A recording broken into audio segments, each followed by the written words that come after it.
Jaclyn Smith is the ageless angel of American TV. She is the epitome of class, grace, and beauty that will never go out of style. For millions of people who watched Charlie's Angels in the 1970s, the name Kelly Garrett was more than just a character. It was a sign. That smile and beauty used to be the dream of a whole generation of young people. But the lights never shone bright enough on the parts of her life that were the darkest. Behind the perfect frames were 4 broken marriages, a love that was crushed by fate, the death of the son she thought of as her own, and a fight with breast cancer that could have ended in death or life. The most scary thing is that the pain won't go away even though she is 79 years old and life should finally be at peace.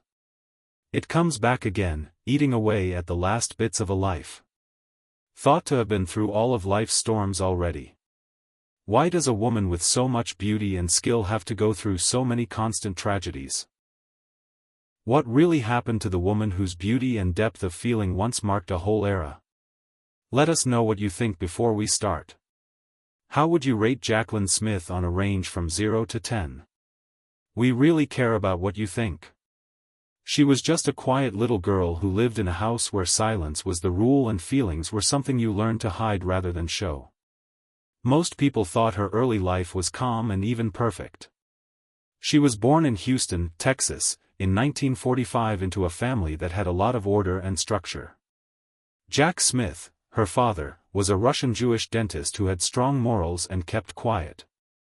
Margaret Ellen, her mother, was kinder, but she wasn't into the arts or encouraging people to show how they felt. In their world, being creative didn't really matter. Her childhood was based on a strict routine, school, church, and following the rules.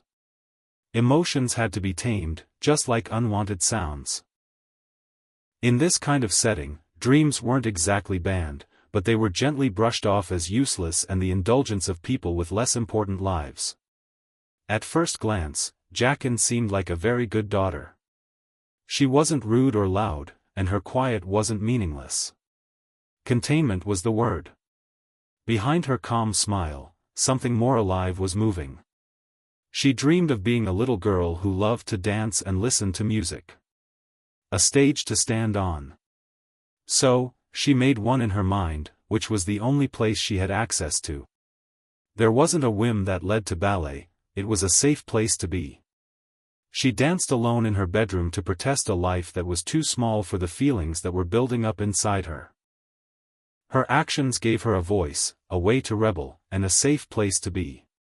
While other people played outside in the Texas sun, Jaclyn stayed inside and practiced grace to stay alive. She didn't want to be a ballerina because of praise or desire.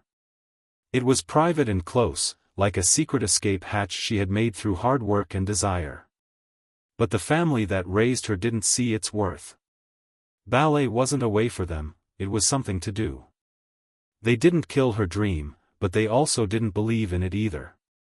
It was almost funny to think that their daughter might leave Houston to pursue art. But after a while, the silence became too much for Jaclyn to handle, so she left. She was just past her teens when she came to New York City. She felt both hope and fear at the same time. She got into the American Ballet School, which is a great place for dancers to be.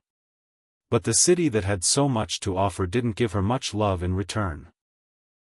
It was tough, cold, and competitive.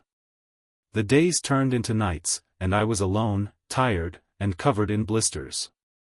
The secret dream she had been working on now stood in front of her, not forgiving or caring. She finally put dance to rest, but not with a dramatic goodbye. Instead, she did it with quiet grief, as if she were burying a friend. Loved part of herself. Her voice was filled with memories as she spoke of how giving up dancing didn't feel like a failure. I felt like I lost a part of myself that I could never get back.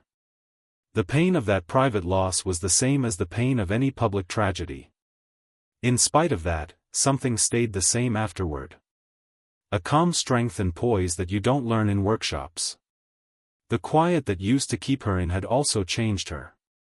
She was stronger because of it.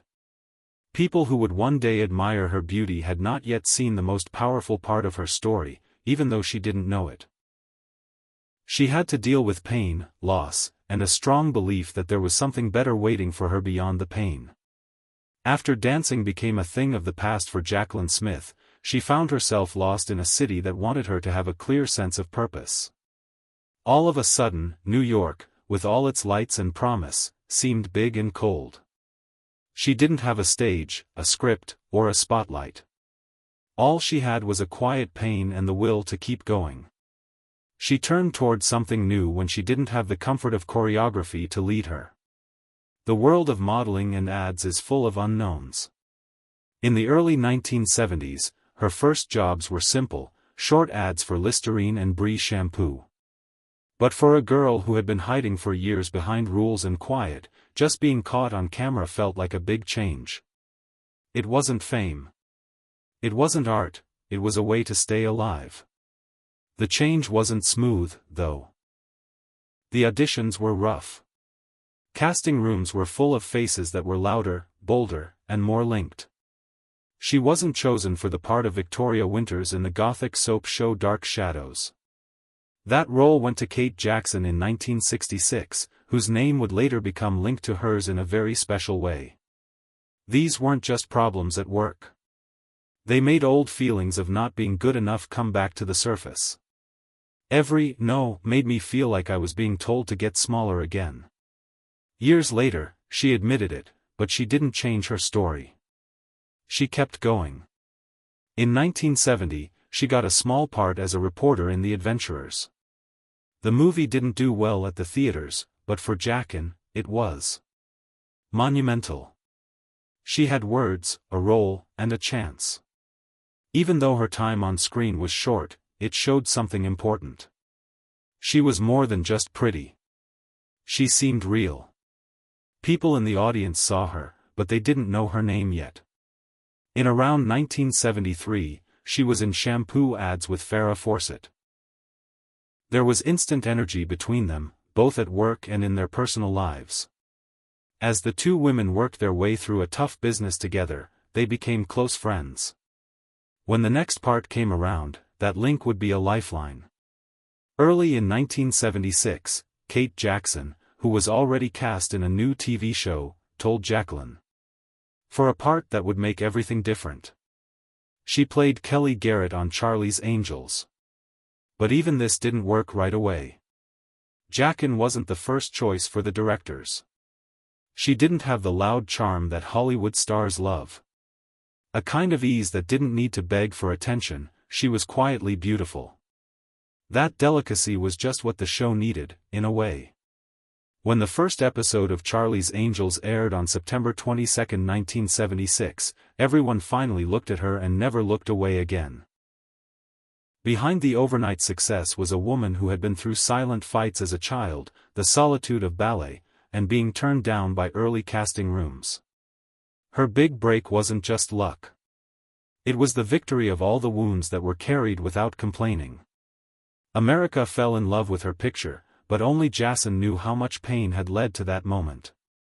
By the late 1970s, Jaclyn Smith was well known for playing Kelly Garrett on Charlie's Angels. From lunchboxes and board games to magazine covers and primetime TV, her picture was everywhere. The show was a big deal. But for Jaclyn, it was more than just a part. After years of struggling with quiet, rejection, and self-doubt, she finally did it. On the other hand, there was a truth behind her fame that was rarely spoken out loud. Being successful can be a test of your faith. Jaclyn brought something more subtle to the part, a quiet strength, a beauty that felt real, and an honesty that wouldn't act. Audiences immediately felt linked. She and the show both went up. But the lighting could be harsh, even though it was warm. With fame came pressure to keep up the image, live up to a dream, and never give up. At that time, $40,000 an episode was a very good pay for her. In a field controlled by men, that paycheck was a statement for a woman, but it came with a price. She later said, "There were times when I felt like a paper doll. It looks beautiful from the outside, but it's hollow inside." She didn't stop. She's always had it. As her fame grew, her friends grew distant, and chances seemed like they were just for show, she refused to give up. She did this even when she felt like she was disappearing behind the character everyone loved. However, Jaclyn wouldn't be a face. Years after the show finished, in 1985, she was one of the first celebrities to start their own business. She didn't just give her name to Kmart when she teamed up with them. She planned, put together, and managed a clothing line that showed real women's lives. The Jaclyn Smith collection made a lot of money and became one of the most popular celebrity-endorsed lines in retail history, changing how female stars do business. That wasn't all she did. After that came furniture, home goods, skin care products, and finally wigs. Her kingdom grew not out of vanity but out of need, a quiet protest against being seen only as a look. After Angels, I wanted to be more than what people saw, she said at one point. Something that would last had to be built. I was amazed at what she built. In the early 2000s, her net worth was thought to be over $100 million. Eventually, it hit $150 million.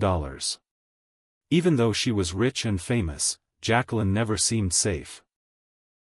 Her beauty was always softened by her vulnerability. That person had learned something, because her smile showed it. Even after a dream comes true, it can still have dark sides. At the top of her game, she wasn't just in the spotlight. It was her strength that made it possible. She had been through the fire of fame and come out not hurt, but broken. What does a girl of 22 really know about love? In 1968, Jaclyn Smith thought that love meant giving up everything. She wasn't quite the woman everyone would call an angel yet. She was just Jaclyn, a quiet dreamer from Houston who hoped that love could lead to the kind of forever she read about in books. When actor Roger Davis came into her life, she was swept off her feet by his charm and care. Their quick romance led her to marry him in her hometown on November 29. It was a wedding full of hope, innocence, and the quiet belief that she had found her true love. But there was another story going on behind the smiles and photos. Roger was driven, ambitious, and focused on his growing career. Jaclyn, on the other hand, was romantic, soft-spoken, and very loyal, and she valued connection, tenderness, and home. After many years, she finally admitted, "I lived for him, but I was no longer myself." That simple line says a lot. Jaclyn lost her voice as she tried to keep the marriage together. She tried to change, to make her dreams smaller and become the woman she thought Roger wanted. Then there was counseling. Hope was dim. But treatment didn't give me clear answers, it only made me ask more questions. Someone in the group asked, "Why are you staying?" After the fight, there was silence that was louder than any words. By 1975, they could no longer get across the gap between them. The breakup was quiet. In fact, Jaclyn did it so quietly that she didn't tell her family when it was over. There were no children, no public breakdowns, just a slow unraveling that left her with a lingering ache and a greater understanding of what it meant to love and to lose herself in love. Looking back, she realized Roger hadn't fallen for who she truly was, but for an idea of someone more worldly, more polished, more willing to bend. That woman wasn't her. She would never be again. It was a soft breakup that no one else could see. It was the end of youthful fantasies and the start of something deeper. She was on a trip to find her own voice, free from the dreams of other people. What if the second chance at love made things worse? Because Jaclyn Smith had just been through her first breakup a few years before her second marriage, she felt hopeful again. But soon, fame, ego, and a disaster that no heart should bear would crush that hope. In 1977, she met Dennis Cole on the set of Charlie's Angels. He was a handsome actor with a powerful pull. They had instant, exciting chemistry that was almost like being in a movie. Dennis tried to win her heart with big actions and beautiful words. "He wrote me poems that could have been as good as Elizabeth Barrett Browning," Jaclyn remembered. By November 1978, they were married in New York in a wedding that was kept secret from everyone except 25 close friends. Jaclyn was very famous at that time. Her heart longed for something private, away from the fame of Hollywood. The wedding seemed to promise a simpler life of happiness, but soon the dark clouds came in. Dennis was called Mr. Jaclyn Smith by the media a lot, and the unfair fame started to grow.